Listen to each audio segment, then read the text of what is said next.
Hello everyone. Today I came back with another Korean movie called Time to Hunt. I hope you guys enjoying this movie recap. Comment your opinion and thank you for watching. Extreme inflation has caused South Korea to descend into a dystopian condition in the not too distant future. The Korean won is essentially worthless due to the nation's failing economy and mounting IMF debt, which has sparked ongoing public outcry. In the midst of all of this turmoil, two buddies, Hoon and Jang, go to prison to pick up Jun, an old buddy. In order to survive, the three of them used to steal, but Jun was caught assisting the others in their escape. Unfortunately, only US dollars are now acceptable for everyday expenses because the money they originally stole has completely lost value owing to inflation. Despite everything, Jun holds no grudges. After all, they've stuck together through thick and thin for years. Instead, he shares a dream with them, to leave the country, settle by the beach, and live a peaceful life. However, making that dream a reality requires a huge amount of money. Hearing this, Hoon and Jang feel discouraged, telling Jun that it's best not to get his hopes up. The next day, they return to their old shop, only for Jun to find the entire neighborhood abandoned and their shop in ruins. That night, they visit a gambling house, hoping to win some money.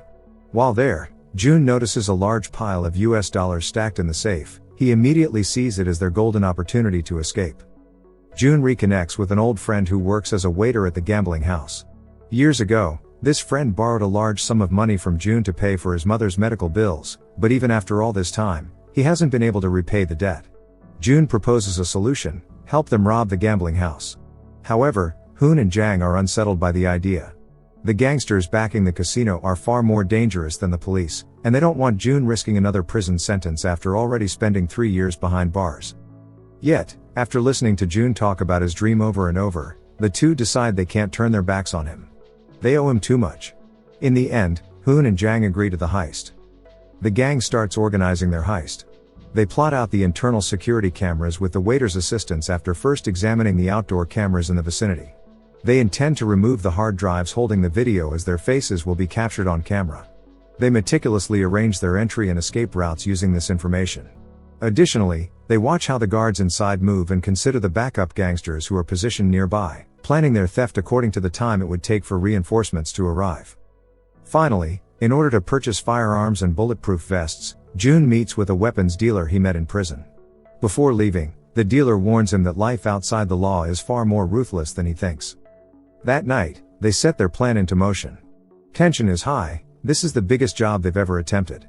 Even Jun hesitates for a moment before finally stealing himself. A gunshot rings out, marking the start of the heist. They storm the gambling house, taking hostages. Some guards refuse to back down, forcing them to fire warning shots to assert control.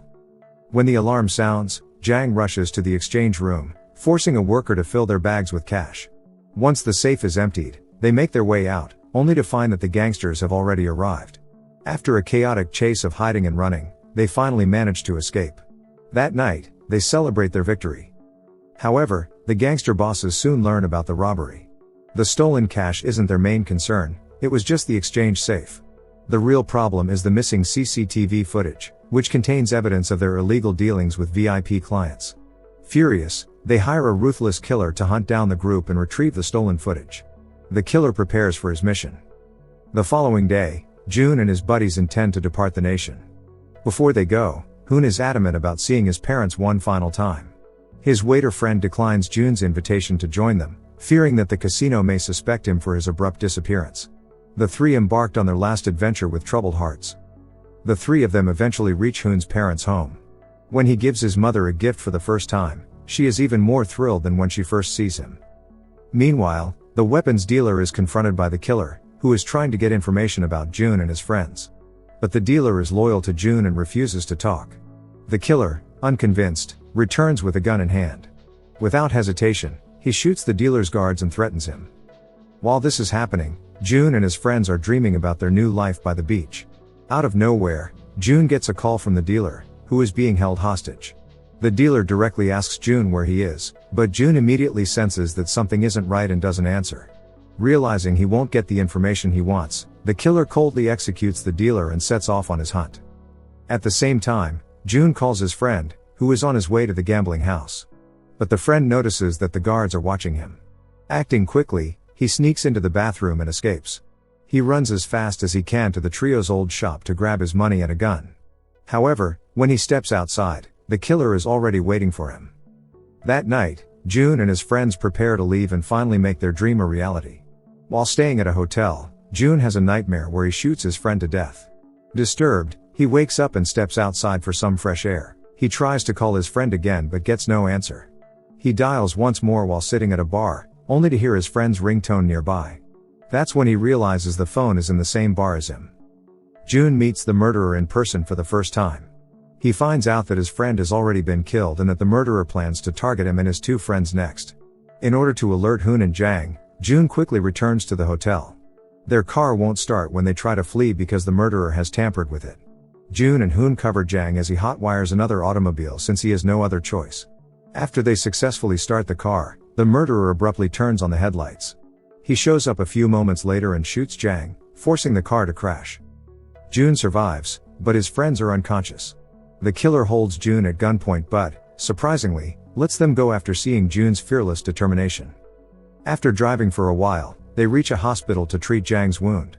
Once the operation is over, June insists that they leave immediately, but Hoon refuses, saying Jang needs time to recover. After some discussion, they agree to rest for the night and leave in the morning. That night, June has another nightmare about his friend and wakes up in a panic. When he looks out the window, he sees the killer has arrived. The killer calls June's phone again, trying to track his location, but June uses the phone as bait to mislead him. The trio quietly heads for the elevator, but a notification sound alerts the killer. He fires at them from a distance, but they manage to escape. Even as they flee, the killer continues shooting from above, but they narrowly get away again. Once outside, they make a shocking discovery: the killer is actually a police officer with access to all the security cameras in the country. Over the phone, the killer casually tells them that he already recovered the stolen hard drives but is continuing the hunt just for fun. However, due to the gunfight, he is eventually arrested. Shortly after, the police chief issues an order for his release, demonstrating the killer's strong ties to higher-ups. The three of them show up at the harbor the following day, prepared to depart. But it won't be until the next morning when their transport will arrive. They choose to spend the night hidden away after learning from June's friends about a nearby safe house that is armed. But Hoon is concerned about the security of his parents. He arranges to say goodbye to June and Jang before heading back home.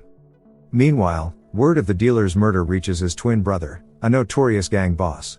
Furious, the boss vows revenge on the killer.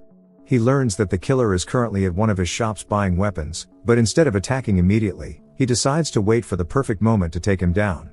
For now, his men plant a tracker on the killer. Elsewhere, Hoon's parents are visited by gangsters from the gambling house. Feeling uneasy, Hoon calls them, but something seems off about their response. He realizes they've been taken hostage and rushes to leave without telling his friends. Outside, June spots Hoon but doesn't suspect anything, as Hoon acts like everything is normal. Not wanting his friends to turn back for his family, Hoon simply says his final goodbye with a heavy heart. That night, while resting at the safe house, Jang hears a noise outside and steps out to investigate. Meanwhile, June spots the killer's car parked outside and immediately panics. He rushes to find Jang but realizes he's no longer inside the safe house. Frantically, he checks every room one by one. Suddenly, the killer appears from behind and fires at him. June narrowly dodges the bullets and escapes. Moments later, he spots Jang outside and heads toward him. Seizing an opportunity, June catches the killer off guard and manages to slip away from the corner. Jang helps him outside, and they quickly come up with a plan to escape by car again. But before they can move, the murderer opens fire, forcing them to defend themselves. They shoot back, but none of their shots are successful. Instead, they catch the murderer this time. However, because of their disparate shooting abilities, June is shot. Jang becomes enraged upon witnessing this and shoots recklessly. He makes a last-ditch effort but is likewise struck, and the murderer kills him. June, overwhelmed with anger, charges at the killer and manages to land a shot on his shoulder. He then drags the dying Jang to a safer spot. With his final breath, Jang tells June to leave him behind and go to the island alone. June checks the surroundings, but when he returns, Jang has already died from blood loss. Heartbroken and furious, June unleashes a full-force attack on the killer. But once again, he's at a disadvantage due to his inferior shooting skills. Just as the killer is about to finish him off, the gangster boss and his men arrive in the nick of time. They quickly surround the killer and force him to retreat. Outnumbered and severely wounded from multiple gunshots, the killer stumbles and eventually falls into the sea.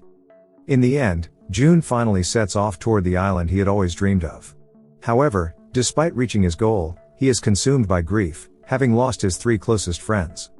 The island offers a tranquil setting for a fresh start, just as he had dreamed. However, he is unable to shake the recollection of Jang's final moments no matter what he does. It is implied that the gambling house criminals also murdered Hoon and his parents. Furthermore, June is shocked to learn that the murderer has survived and destroyed the entire crew of the criminal boss. Determined to get his revenge, June is given a list of everyone connected to the gambling house. He begins training relentlessly, perfecting his shooting skills. Once he's ready, he sets out to settle the score with the killer. Subscribe to watch more videos like this, turn on notifications, and leave a like and comment to help the channel out. Thank you for watching, and see you next time.